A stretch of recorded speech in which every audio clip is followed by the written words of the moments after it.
Callie Lewis. And I'm John P. Scenario. We download an app, we fall in love with it. Can we depend on it to stick around?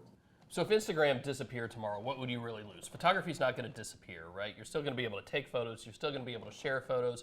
You're still going to be able to crop them, do a little square that My you can't community, zoom though? in on. You're still going to be able to put filters on them. My community that I've Yeah, I established lose on the Instagram. hundreds of hours of approving Followers and following and- people, I was gonna say, building out there's- my content. That's a Then you should be you using picked Google a horrible Plus. example. What if they cancel Google Plus though? They canceled Google Reader.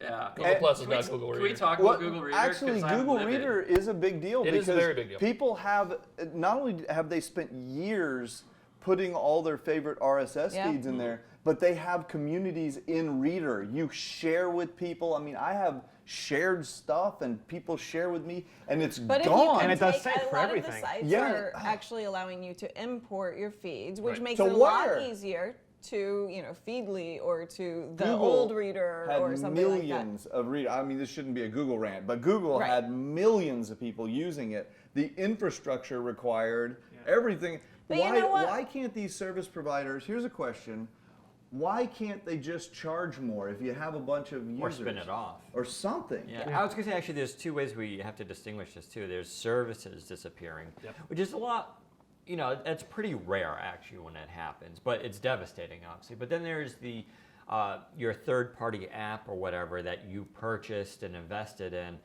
and that developer gives up or moves on to a different platform. We've seen this a couple times on Windows Phone and some other issues. And that's bad for the consumer too. If you gave money over, what's the obligation to the developer to continue that app? If I gave a developer $2 or $3, and they go out of business 3 months later, do they owe me that money back? Just because you pay some money at some point in an app's lifetime doesn't guarantee perpetuity, right? Right.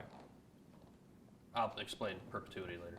But Robert, how do we get people to pay for apps? Robert. Sorry, Robert darn it, I today. couldn't deliver that without laughing. So I mean, there's lots of things that we can do, and one of the things is that we don't value apps as consumers, and that's again a lot of people's fault. Apple for not allowing trials, developers for racing to the bottom, us for doing these 1-star review should be free sort of stuff. And in the end of the day, you do get what you pay for. Google Reader was free. I didn't pay a dime for it. I would have rather paid for a service.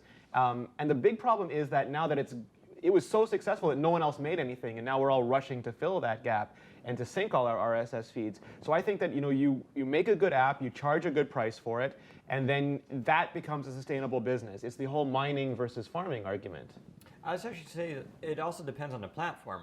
Android is notorious for having free apps. A lot of things are ad supported, and that's good for a lot of people because it's free. It's not a commitment, especially if it's only a niche app that you only use occasionally. Apple's a little bit more in between, where you have a lot of 99-cent apps. I would say Windows Phone apps tend to be skewed more high for pricing, but our community tends to be okay with that. The only time we have a problem is when people come over from like Android and be like, that's $2.99. And I think that's the better way to do it because you can always come down. It's really hard to go up. All right, well, what do you guys think?